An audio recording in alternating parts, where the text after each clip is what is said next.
guys to the second case for this week of Fatal for Friday. In this case, we're going to, the lovely southern state of Georgia.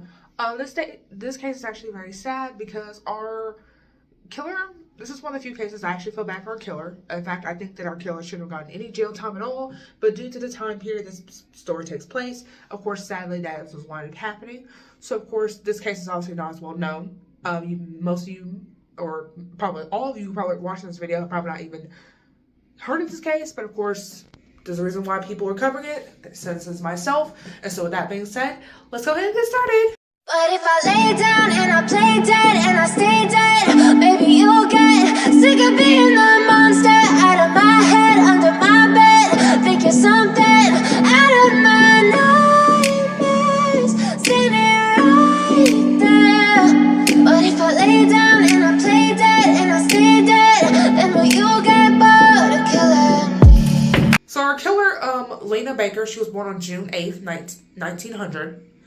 She would be raised by her mother, and then she had like 3 siblings. What order of the siblings she's in, we don't even know. What happened to the siblings, I couldn't find that. And even the names of these siblings, I couldn't find that either. She would receive up to a 6th grade education because she was black. And remember this is the early 1900s we're talking about. So like it was like having high school diplomas were not as common as it is now for African Americans. Instead of around the age of 20, she starts getting into prostitution with this girl who's like a friend, who the mom is trying to warn her for years, for like, don't get involved with this girl, she's like bad news. But Lena is like, that's my friend, even though she kind of really wasn't a friend. But anyway, so then most of her clients that she would get are white. And obviously this being Georgia, this being the South, this being the 1900s, prostitution itself was illegal. But the fact that you're a black woman having intercourse with white men, that is obviously going to cause a little scandal down here in the little town of Georgia, and the little town that was in Georgia. And so she gets arrested. She sends to 10 months hard labor, and the black community obviously shunned her for this because of the racial divide between whites and blacks at the time. And so she becomes an alcoholic because of this. And so as Lena's luck would have it, she would meet a man named Ernest Knight Sr. apparently. And so he was like very well disliked. So not well liked, but the very opposite. So well disliked. He was an alcoholic. He was known to carry like a gun around with him. So basically like a back in the day redneck, pretty much, as a way to describe this man. Now Ernest Rum Knight Sr. was born in October of 1876, and he would get married to a woman by the name of Fanny Mott in 1894, and she was born on April 16th, 1975. And then of course they have a son together named Eugene Cranford Knight, who was he was born on July 21st, 1898. They would have 2 other children together named Yvonne and Albert. Nothing's really said about the children except one of them. So Eugene, remember him because he does come to the story later, but the other 2 are not really like mentioned at all. Not that they're not important, it's just like nothing's really said about them. So I guess they weren't like significant enough to like report on. Fanny eventually died sometime in March of 1941. So at the time this happens, Ernest is technically a widow, so he's not cheating. But I guess he was like in the mood for like some woman companionship. So then Lena, being the alcoholic that she was at the time, she trades alcohol for sex with Ernest, even though he's kind of like probably the town's most hated white man at the time. And so apparently Ernest, around the time they met, had a broken leg, and he hired Lena originally to help him with the broken leg, because obviously when you got a broken leg, you're kind of limited to what you can do. Obviously. The sheriff would find out about their sexual relationship, and understandably, because it's the 1900s, he told her to either stay away or go to jail, because remember, this is illegal. So Eugene, Ernest's son, convinces him to move to Tallahassee, Florida, leaving Lena behind. Lena follows him. Eugene actually beats the shit out of Lena and almost kills her. Gets away because remember, 1900s, he's white, she's black. Gets away, and Ernest actually followed her back to Georgia. So basically, pretty much today, on today's standards, they pretty much have what is called a toxic relationship, like Lena and Ernest. And so on the fateful day of April 30th, 1944, Ernest would lock Lena in a grist mill, and then he would go to church and like sing with the church while she's there. He would bring her food when he came back, but he couldn't let her leave. So like you can eat, because obviously like I can't have you starve, but like you're not gonna leave. So then, of course, Lena, she obviously wants to leave because she's not comfortable. She don't want to be in a situation. So she mentions leaving. They start arguing. So I guess he got mad at the fact she was trying to leave. Apparently, he pulls out like this metal bar, and she pushes past him. And apparently, at one point, they're fighting over his pistol that he had. Because remember, I said he always had his pistol on him. And somehow it shoots him in the head, and Ernest obviously winds up dying.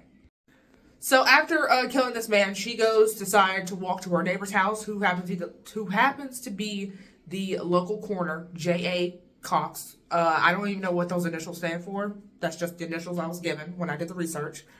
And so she told him that she had killed Ernest. He said, look, call the police.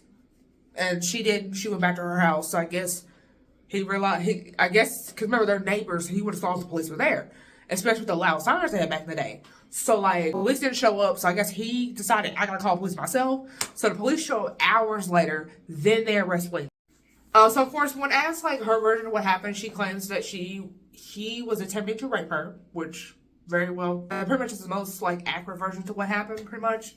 And because she was drunk, apparently she was so drunk that it had to take 2 days for her to sleep off of her drunkenness, pretty much. So then, of course, and apparently also in her version of events, Ernest wanted her to go to the mill that she was trapped in, and she apparently was asking him for money for whiskey in order to like distract him, so that way she wouldn't have to go to this mill because she already knew it was about to go down. So she went to the local tavern, which was closed. So she came back, but she went back to her house and not his house, hoping he wasn't there. But somehow, by the time she already came back, he already was. And so she agreed to go to the mill with him. But by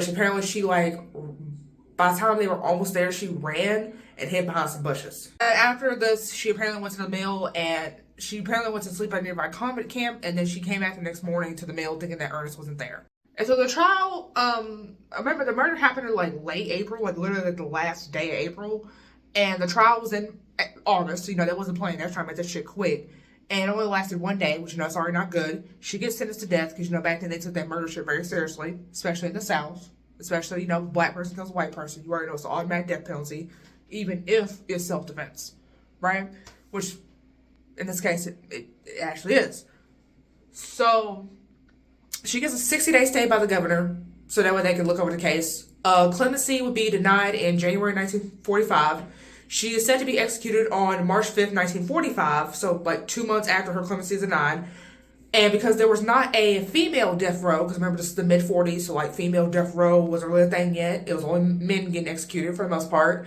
So she is put into the men's death row section. And so, of course, a couple of days before her execution, she is put into solitary confinement. For what reason, it did not say. I guess that was like to prepare her for her execution. Who knows? On March 5th, 1945, like I said earlier, that is the day she's executed, and she becomes the first woman to be executed by death row in the state of Georgia. So there's been like at least 2 after her, but she is the first confirmed woman. Apparently it took like at least 6 minutes and like several shocks to kill her, so she wasn't going down easy. And she was legally declared dead at 11:26 a.m. And she would be buried originally an unmarked grave behind a church in the city. On July 21st, 1956, I don't know if this is important to you, but Eugene, Ernest's son, he dies. What he dies from, it didn't even say. Just he dies. So I guess if you want to know what happened to him, of course he dies.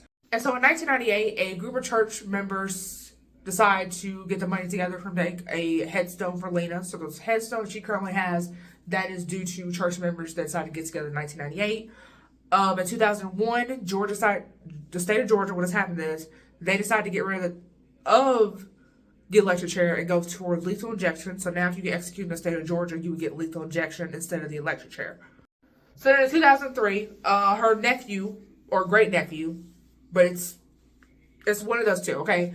He would request that she get pardoned because obviously all these years later it's pretty much obvious that like she was wrongfully executed. So then in 2005, 2 years later, the state of Georgia officially, posthumously, because this is after she's dead, obviously, she gets official pardon from the murder of Ernest. And so the last thing about Lena is that in 2008, a story called The Lena Baker Story would come out with Tiasha Arnold playing Lena. So yeah, that's pretty much it for this case of Famous on Friday. Like I said, not all information. I think like 6 sources in all. Of course, for obvious reasons, I felt like this case should have been covered. If you know any cases similar to Lena's, definitely let me know. And I'll see you feels the next one. Bye.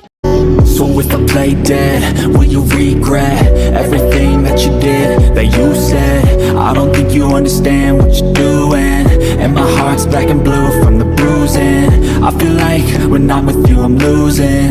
I feel like you think that this amusing, sitting there gaslighting and